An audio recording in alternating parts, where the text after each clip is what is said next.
Sderot. It is considered by experts the bomb shelter capital of the world.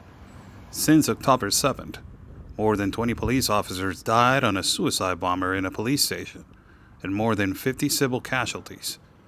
We visited as the threats of Iran, Hamas, and Hezbollah continue.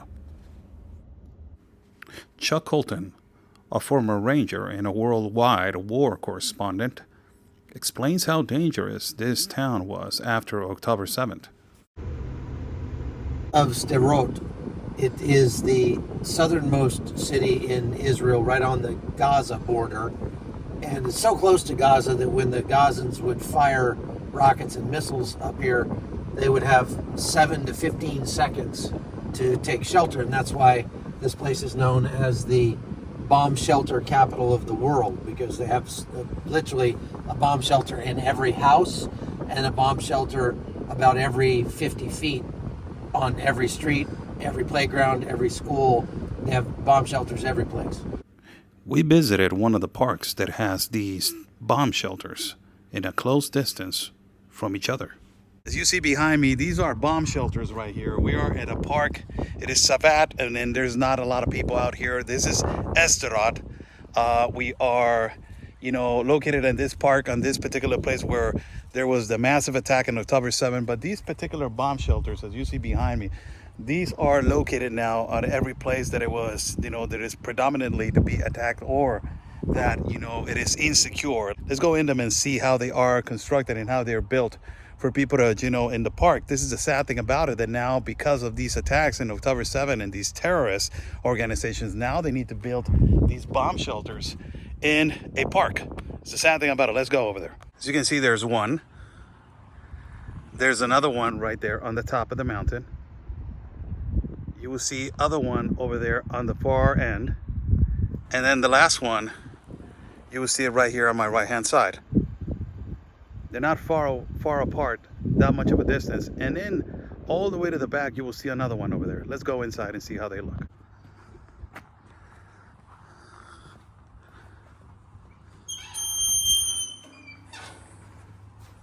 As we can see, we're inside.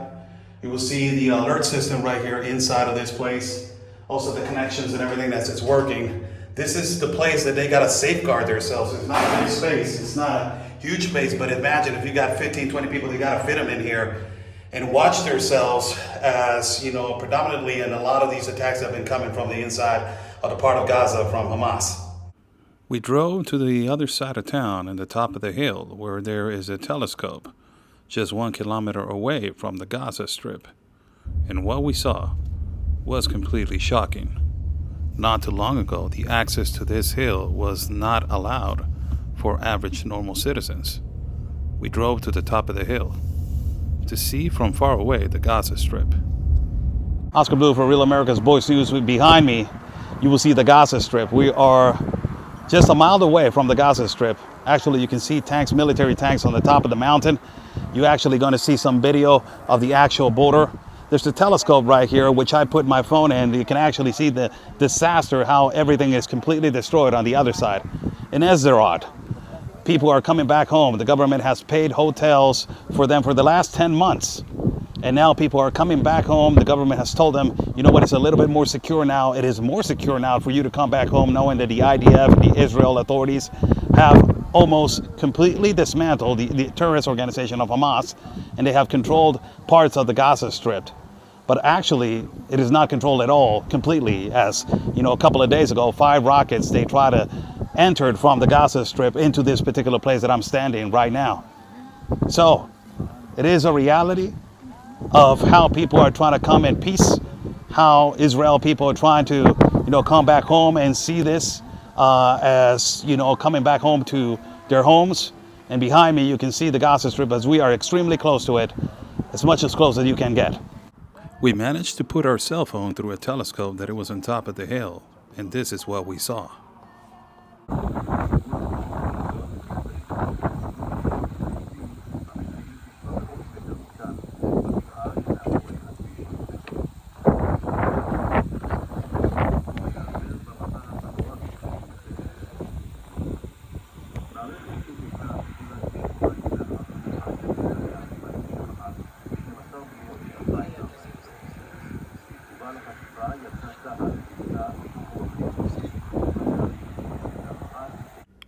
Visitors now explain to their children what is going on the other side of the hill, and also people come here to pray and to sing songs of God in direction to Gaza.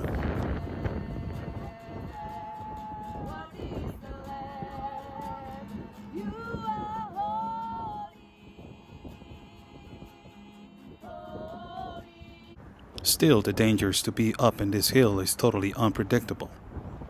Far in the distance, you still can hear a gunfight. Detonations continuously happen on this limitation and on this border.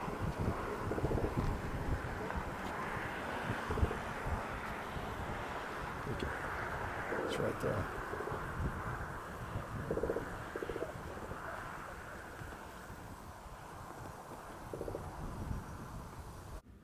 We met a tour guide, Israel citizen Moshe Salom, as he explains profoundly how he feels as an Israel citizen in this bellicose conflict, that it hasn't stopped. My name is Moshe Salman. I'm from Jerusalem. I'm a tour guide. Usually I'm working with the Indonesian delegations and the people from which they're foreign, which they are coming here to visit in Israel. So we are now with the people which came from Indonesia to pray for peace between Israel and the Palestinian, and they bring all the kidnappers home. Israel places. people want peace, but Hamas and Hezbollah, they don't want peace. Yeah. Your opinion? The people of Israel, every day they are praying for peace. 3 times in the day they are praying for peace, and there's no people in Israel which they are looking for war or something to make any problems. We are looking for peace. Hamas, they are not give us the chance to live in peace.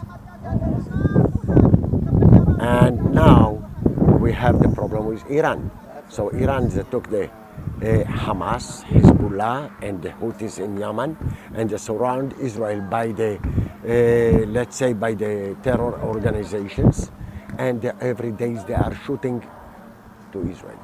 Iran, they are afraid from what the Israelis will do to them if they will attack Israel. And the last time when they shoot here, they shoot about 500 missiles and drones. How many missiles they are to penetrate? Only 2. Talking about a ceasefire. Everywhere in the United States, they say ceasefire. But I have asked this question. If Israel ceasefire, Hamas and Hezbollah, they're not going to stop. Listen, we have one big problem in the north, in the Galilee. We cannot cease fire. We can cease fire here in Gaza. We can cease fire with Iran, okay? We can cease fire with Yemen, because they are very far. The problem, our problem is in the Galilee. Hamas, Hezbollah, they cannot stay anymore in the border. They must move back about 40 kilometers, because always they are, how I said, they are shooting on our settlements. So we have to push them back. A message to all the people that they're protesting in the United States. These young kids that they don't know what is going on, pro-Palestine, that they're saying ceasefire, ceasefire, but they don't know what you guys are going through. What a message do you send them? I want to tell them something, okay? They are supporting who? Hamas, not the Palestinians. Hamas, because the Palestinians, which they are living in the West Bank or the Israel, they are living in the best place in the world, and they have the best conditions to live here in Israel. Oscar Blue for Real America's Voice News. Behind me, you will see the Gaza Strip. We are just a mile away from the Gaza Strip. Actually, you can see tanks, military tanks on the top of the mountain. You're actually going to see some video of the actual border. There's a telescope right here, which I put my phone in. You can actually see the disaster, how everything is completely destroyed on the other side. In Sderot, people are coming back home. The government has paid hotels for them for the last 10 months. And now people are coming back home. The government has told them, you know what, it's a little bit more secure now. It is more secure now for you to come back home, knowing that the IDF, the Israel authorities, have almost completely dismantled the terrorist organization of Hamas, and they have controlled parts of the Gaza Strip. But actually, it is not controlled at all completely, as you know, a couple of days ago, 5 rockets, they tried to enter from the Gaza Strip into this particular place that I'm standing right now. So it is a reality of how people are trying to come in peace, how Israel people are trying to, you know, come back home and see this as, you know, coming back home to their homes. And behind me, you can see the Gaza Strip, as we are extremely close to it, as much as close as you can get. I'm Oscar Blue for Real America's Voice News. This is a report.